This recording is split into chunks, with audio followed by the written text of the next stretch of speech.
বাইদেউ চাদৰ কাপোৰটো লগোৱা হ'লনে? আহা বহাচোন মই কৈ আছোঁ ৰ'বা কালি লাগিছিলে নহয় মোক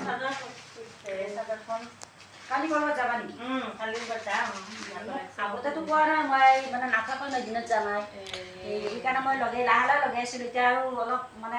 ফট ধৰিব লগাম আৰু এতিয়া কালি কৰিব ঠিক আছে মই মনত কৰিব লাগিব আৰু মই ব্লাউজৰ পিচটো এটা মাৰিছিলোঁ চিলাবৰ কাৰণে মই চাওঁ এয়া আৰু এইটো আছে এই যে ব্লাউজৰ পিচবিলাক লৈ আহিছা মোৰ ভিডিঅ'টো চোৱা নাই নেকি? চাইছোঁ চাই মই মানে অলপ শিকিছোঁ কিন্তু ভালকৈ পাৰা হোৱা নাই। ইমানে পাৰা আহিছে আৰু তুমি পাৰা হোৱাই নাই হোৱা নাই মই ভালকৈ পাৰা হ'ব লাগিব ইমান কি পাৰা হোৱা নাই আৰু চেষ্টা কৰিবা কৰি থাকিবা তাৰপিছত হ'বই হ'ব কৰি থাকিম আৰু পিছে কালি ক'ত যাবা? কালি এখন বিয়া আছে ৰ'ব বিয়াখনতে যাব লাগিব সেইকাৰণে বোলো হৈছে নেকি লগোৱা হ'ব আজি মই কৰি থৈ দিম কালি ৰাতিপুৱা লৈ যাব পাৰিবা আৰু সদায় সদায় ইমান কাপোৰ চিলাব দি থাকোঁ আজি মই ৰুটি আৰু ভাজিয়ে খাইহে যাম আৰু আজি লুচি আলু ভাজি খাই গ'লে তেতিয়াহ'লে আৰু কথাটো অলপ বেলেগে দেখিছোঁ নাই ঘৰত মই একো খায়ে অহা নাই ভাজি খায়ে যাব লাগিব তেতিয়াহ'লে লুচি আলু ভাজি খোৱালে কিন্তু পইচাটো কিন্তু নাই পইচাটো হ'ব ঠিক আছে হ'ব দিয়ক পইচাটো আৰু হেৰি নকৰোঁ মই ভিতৰত কৈ আহোঁ অলপ মই বহা আৰু মই পতিটো লগত কেনে হৈছে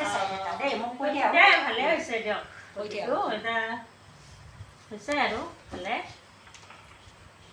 কথা এটা হ'ল নহয় আজিকালি কাষ্টমাৰে লুচি আৰু আলু ভাজি খাই যাব হয় নেকি লুচি আলু ভাজি খাব আলু কাট আটা মাৰ পটাপট যা মই আলু কাট আৰু আটা মাৰ মই যি কৰোঁ কৰিম আৰু এতিয়া লুচি আলু ভাজি খুৱাম বুলিহে ক'লোঁ আলু কাটিব দিলোঁ আটাও মাৰিব দিলোঁ এতিয়া আচল বস্তুটোৱে নাই যেন লাগিছে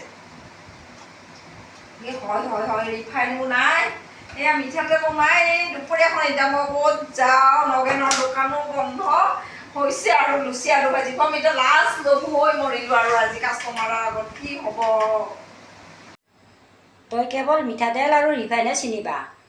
আমাৰ এই কলীয়াকাই আছে নহয় আৰু মই আছোঁ কিহৰ চিন্তা এই কলীয়াকাই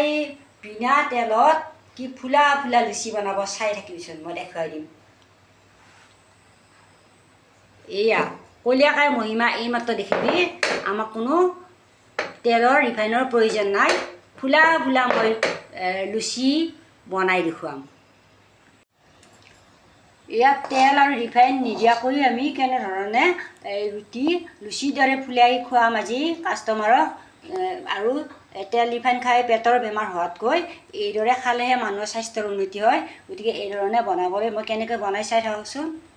ইয়াত তেল আৰু ৰিফাইন নোহোৱাকৈ কেনেকৈ ৰুটি এখন ফুলাই লুচিৰ দৰে বনাই খুৱাম কাষ্টমাৰক আৰু তেল আৰু ৰিফাইন খালে মানুহৰ পেটৰ বেমাৰহে হ'ব সেইকাৰণে এনেধৰণে ৰুটি বনাই খাবলৈ চেষ্টা কৰিব লাগে তেতিয়া মানুহৰ স্বাস্থ্যৰ উন্নতি হ'ব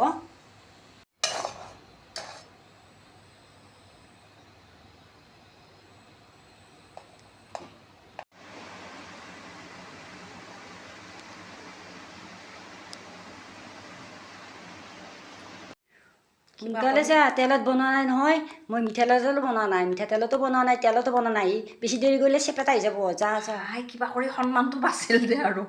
আজিৰ কাৰণে সন্মানটো বাচিল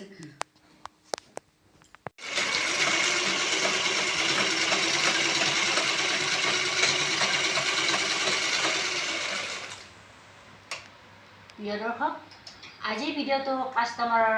জনী অহাৰ কাৰণে অলপ বেলেগ ধৰণে কৰি দেখুৱালোঁ আৰু ভিডিঅ'টো চাইবা আপোনালোকে কেনে পালে জনাবলৈ নাপাহৰিব লগতে লাইক শ্বেয়াৰ আৰু কমেণ্টৰ জৰিয়তে যদি আপোনালোকৰ মনৰ কথাবোৰ জানিবলৈ পাৰোঁ তেনেহ'লে এনেধৰণৰ ভিডিঅ'সমূহ মই সদায় আপোনালোকৰ মাজলৈ লৈ আহিম আৰু ইয়াতে কৈ থওঁ আপোনালোকে যেন মোৰ চেনেলটো ছাবস্ক্ৰাইব কৰি থৈ দিব তাৰ কাৰণেও মই সদায় আশা কৰি চাই থাকোঁ আৰু আজিৰ ভিডিঅ'টো ইমানেই